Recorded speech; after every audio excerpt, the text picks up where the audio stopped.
The chandeliers above the imperial palace's grand banquet hall glowed with a warm golden hue, casting a royal shimmer across the polished surface of the endless dining table. Every place setting had been meticulously arranged, crystal glasses catching the light, silver cutlery aligned to perfection, name cards handwritten in elegant calligraphy. It was the sort of scene where every detail mattered, not just for the beauty of the evening, but for the message it sent. In the world of state dinners, where seating plans are as much about diplomacy as they are about hospitality, where you sit can speak louder than what you say. And then came the surprise. As the official photographs of the dinner began to circulate, keen-eyed royal watchers noticed something that set the commentariat alight. There, to Catherine's immediate right, prime position beside the regent herself, sat Princess Anne, the Princess Royal. The seat, many assumed, would naturally belong to Queen Consort Camilla. Yet Camilla was nowhere in the frame.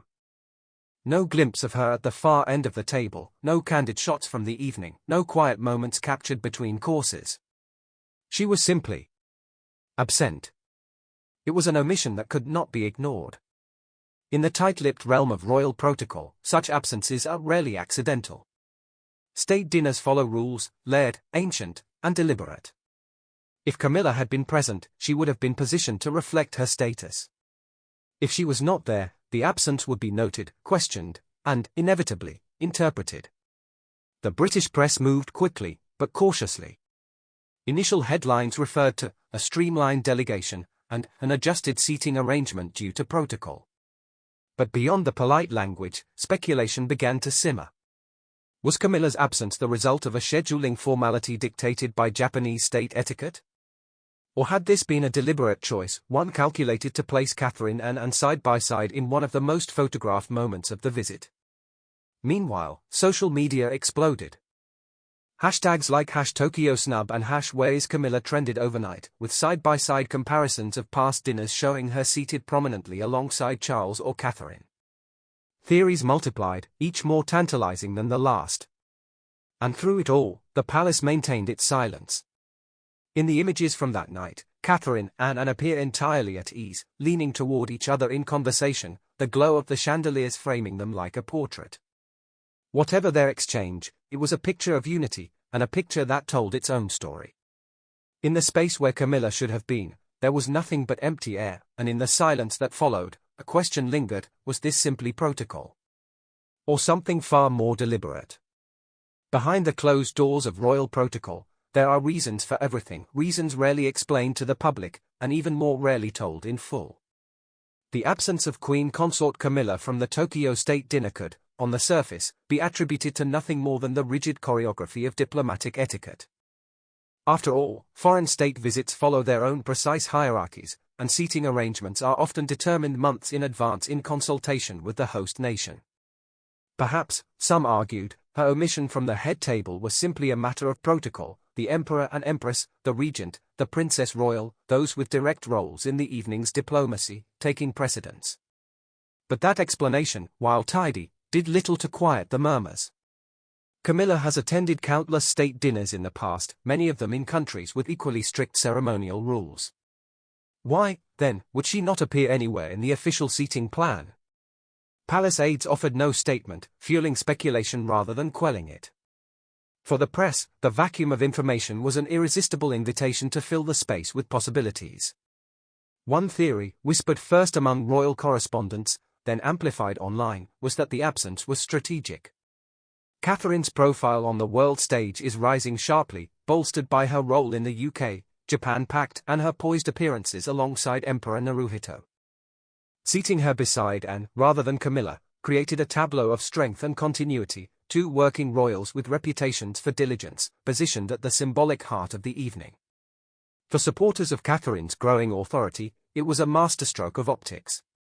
Others suspected a more personal reason. The Tokyo trip came in the wake of quiet but persistent reports about a palace reshuffle being discussed behind the scenes, a reorganization that could reduce certain ceremonial roles and streamline public duties. If Anne and Catherine were indeed at the center of such discussions, seating them together so prominently might have been more than mere chance. It might have been a quiet signal to those within the palace walls: this is the partnership to watch. Of course, there remains the simplest explanation of all, that Camilla, for reasons of health or preference, chose not to attend the dinner. Yet the palace's silence on the matter makes even this benign possibility seem laden with subtext. When it comes to royal appearances, absence is rarely neutral. Every seat left empty carries meaning, every omission prompts the question, was it accidental, or was it meant to be noticed? In the carefully staged theatre of monarchy, the placement of a chair can speak volumes.